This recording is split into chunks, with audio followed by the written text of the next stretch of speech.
बोलिए प्रेम से श्री सद्गुरु महाराज की जय। श्री सद्गुरु महाराज की जय। श्री सद्गुरु महाराज की जय। नमामि अमित ज्ञान रूपं कृपालं अगणगोत्रदाता सुबुद्धिनिधि विशालम् क्षमाशीलयति धीरगम्भीरज्ञानम्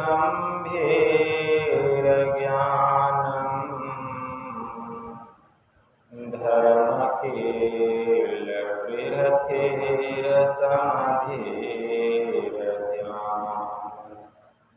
जगत्त्राणकारी आधारी उदारम् भगतप्राणरूपं दयागुणम् अपारम्। नमो सद्गुरुं ज्ञानदाता सुस्वामी नमामि नमामि नमामि नमामि नमामि नमामि नमामि। महाराज सद्गुरु है राजन को राजा है जिनकी कृपा से सर्व काजा। भने में ही सोई परम गुरु नमामि नमामि नमामि नमामि नमामि नमामि नमामि नमामि। श्री सद्गुरु महाराज की जय। अव्यक्त रूप में परमाराध्य संत सद्गुरु महाराज के पावन कमल चरणों में बारंबार नमन।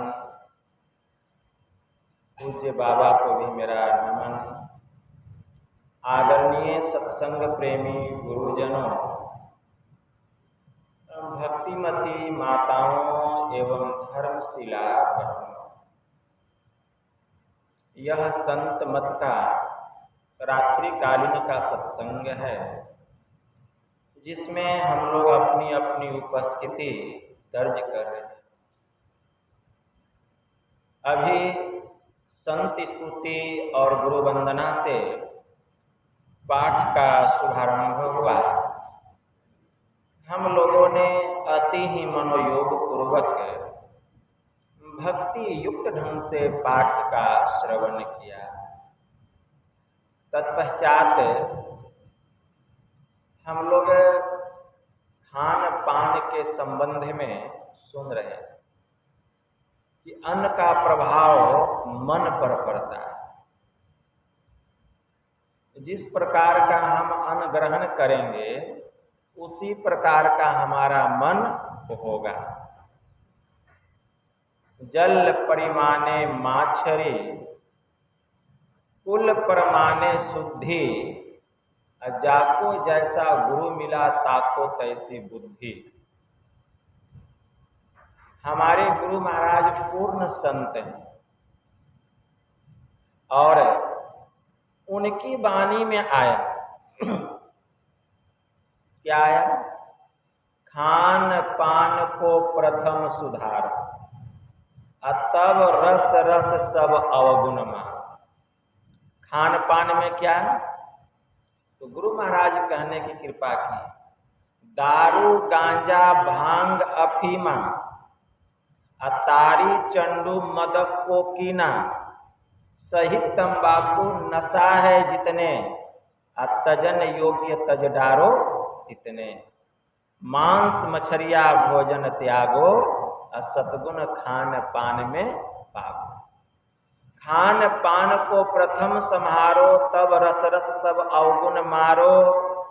नित्य सत्संगति करो बनाई, अंतर बाहर द्वे विधि भाई। धर्म तथा बाहर सत्संगा, अंतर सत्संग ध्यान अभंग। गुरु महाराज बताए। इसलिए हमें खान पान का सुधार करना है। सबसे पहले मांस मछली का सेवन नहीं करना है। और मांस मछली के सेवन में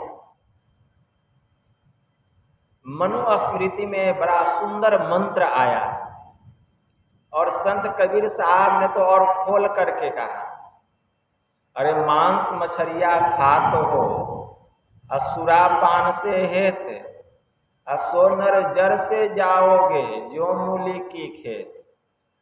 यह कुकर की खान है, अब मनुष्य देह क्यों खाए। अब मुख में आमिष मैलता, नरक परे सो जाए। कहता हूँ कही जात हूँ, कहा जो मान हमार। जाका कर तू काटी हो, फिर काटी तो। तिल कर मछली खाई के, कोटि गौदे दान। काशी करवट ले मरे तो भी नरक निदान। जो गैर सत्संगी लोग हैं उनको जाने दीजिए, सत्संगी बन बन करके लोग मांस मछली खा रहे हैं।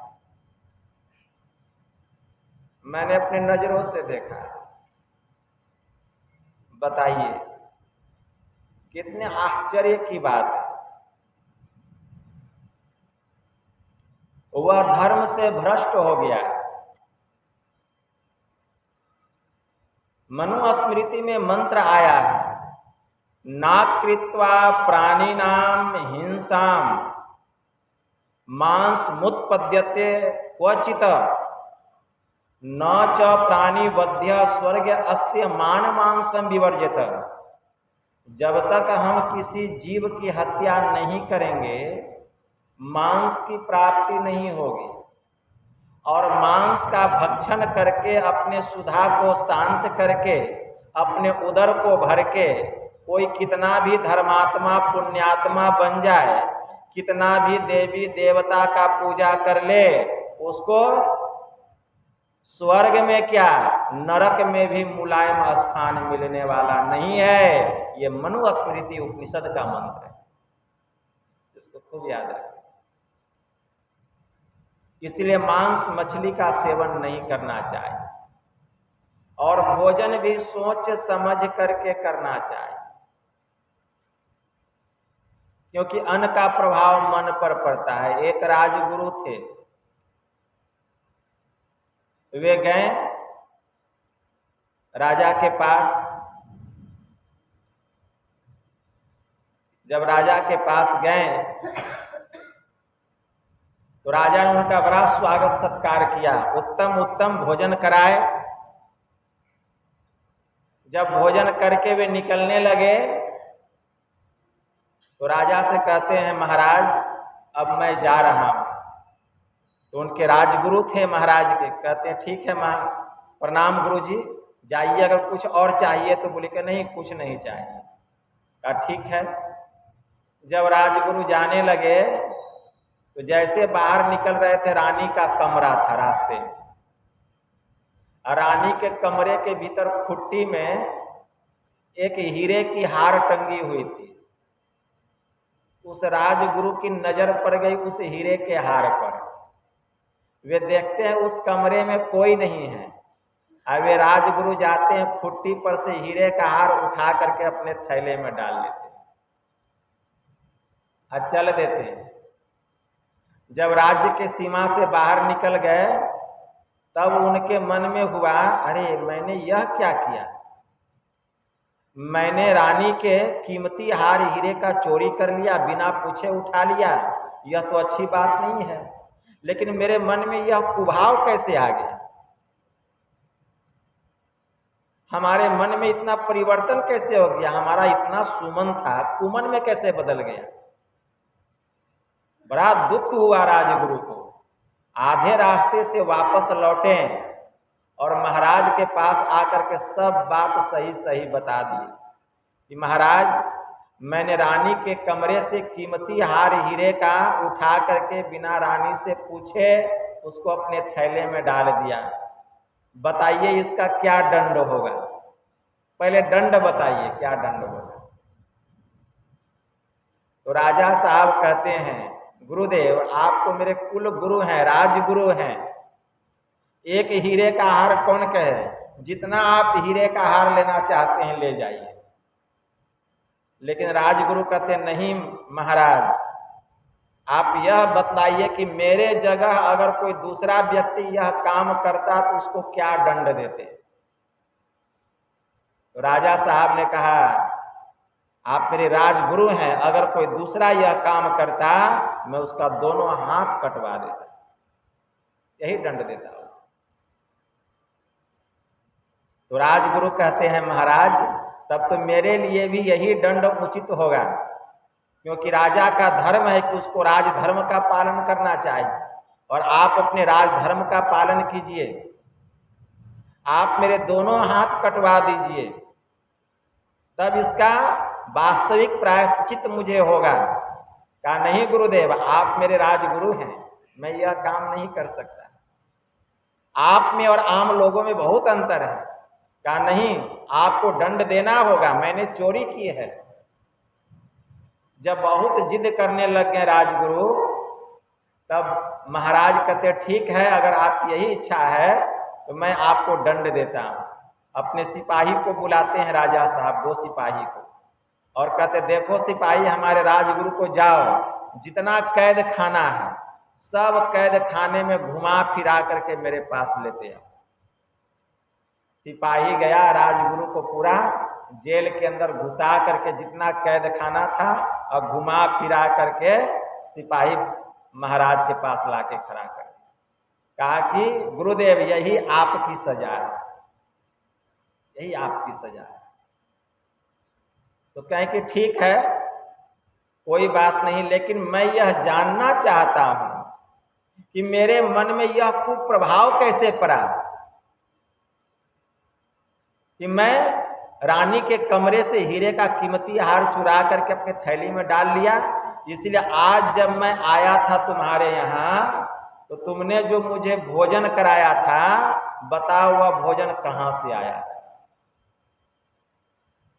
तो राजा साहब तुरंत बुलाते हैं रसोइया को और रसोइया से पूछते हैं कि तुमने जो आज हमारे राजगुरु को भोजन कराया था, बताओ वह भोजन कहाँ से आया था? तो वह रसोइया कहता है, महाराज क्या बतलाऊं, एक भंगी नाम का व्यक्ति था, वह डकैती करता था, उसका पेशा ही था चोरी डकैती करना, और उसका शरीर छूट गया महाराज। और उसके घर में कोई रोने वाला नहीं था, न आगे था न पीछे था, न पत्नी थी न बच्चे थे, न माता पिता था। तो महाराज आपको तो पता ही है, जब घर का कोई नहीं होता है तो कोई जब मर जाता है तो उसका सारा सामान अपने राजगृह में आता है। उसका जितना अनाज चावल दाल था सब ला करके हम रसोई में रख दिए थे और उसी से भोजन निकाल करके हम बनाए थे भंडारे से, और वही भोजन हम कराएं राजगुरु को। हमको क्या पता, हम तो भंडार घर से भोजन निकाल करके बनाए।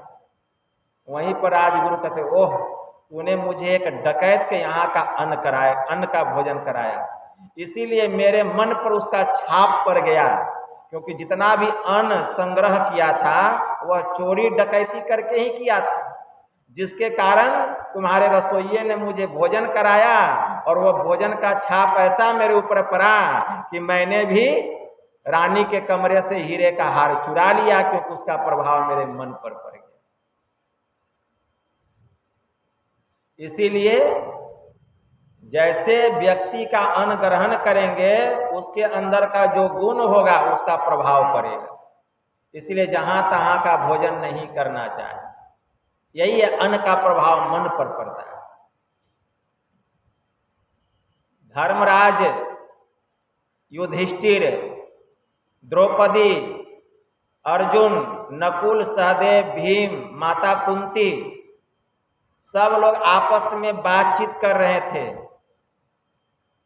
भीष्म पितामह के शरीर में बाण लगा था, उनके शरीर से रक्त की धारा निकल रही थी, और जब सूर्य अस्त हो जाता था तो युद्ध बंद हो जाता था।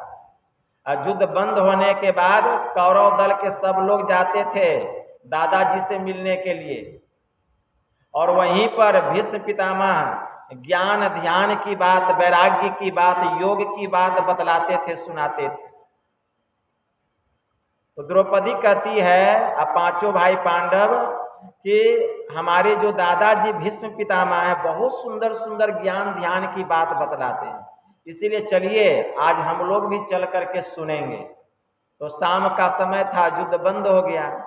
पांचों भाई पांडव, माता कुंती, द्रौपदी सब लोग मिल करके आए, और धर्मराज युधिष्ठिर ज्ञान की बात, ध्यान की बात, वैराग्य की बात बता रहे थे, अच्छी अच्छी बात सुना रहे थे। बीच में अचानक द्रौपदी हंस दी। जब द्रौपदी हंस दी तो भीष्म पितामह पूछते हैं कि बेटी क्या बात है, तुम बीच में क्यों हंस दी? कहा नहीं दादाजी ऐसी कोई बात नहीं है, यूं ही हंसी आ गई। कि नहीं बेटी, जो कुलीन घर की कन्या होती है, जो संभ्रांत परिवार की कन्या होती है, वह बेवजह हंसती नहीं है। तुम जो हंसी हो, तुम्हारी हंसी के पीछे जरूर कोई कारण है, इसलिए तुम हंसी का कारण बतलाओ। अब द्रौपदी सोच में पड़ गई, वो बताना नहीं चाहती थी, लेकिन कहती है दादाजी अगर आपकी यही इच्छा है सुनने की तो सुनिए, मैं तो बताना नहीं चाहती थी। अभी आप ज्ञान की बात बता रहे हैं, ध्यान योग तप वैराग्य की बात बतला रहे हैं, उस समय यह ज्ञान आपका कहाँ चला गया था? जब भरी कौरवों की सभा में दुर्योधन के कहने पर दुशासन मेरी साड़ी पकड़ के आपके सामने मुझे नंगी कर रहा था, उस समय सिंहासन पर आप भी तो बैठे थे, लेकिन आपके मुंह से चूं तक आवाज नहीं निकली। उस समय आपका ज्ञान कहाँ गया था? वैराग्य कहाँ गया था? यही बात याद जो आई तो मुझे आपकी बात सुन करके हंसी आ गई। मेरी हंसी का यही कारण है। तो भीष्म पितामह कहते हैं बेटी तुम ठीक कहती, तुम ठीक कहती हो। उस समय मेरे मुंह से इसलिए चूं तक आवाज नहीं निकली बेटी, क्योंकि मैंने कौरवों का कुअन्न खाया था, मैंने कौरवों का कुअन्न खाया था। और बेटी उसी कौरवों के कुअन्न का प्रभाव मेरे सुमन मन पर कुमन बन करके छाया हुआ था, जिस कारण मेरे मुंह से चूं तक आवाज नहीं निकली। लेकिन बेटी आज अर्जुन ने मेरे शरीर में इतना बाण मारा कि वो जो कौरवों का कुअन्न से जो मेरे शरीर में रक्त बना था, वह सारा रक्त निकल गया। दूषित रक्त जो था वह सब दूषित रक्त, अपवित्र रक्त निकल गया, और अब मेरा मन पूर्ण रूपेण पवित्र हो गया है। इसलिए आज मैं ज्ञान ध्यान योग तप और वैराग्य की बात तुम लोगों को सुना रहा हूं। यही है अन्न का प्रभाव मन पर पड़ता है। इसलिए हम लोगों को अन्न सोच समझ करके ग्रहण करना चाहिए, क्योंकि समय बहुत हो चुका। यही थोड़ा सा आप लोगों की सेवा में कहा। बोलिए प्रेम से श्री सद्गुरु महाराज।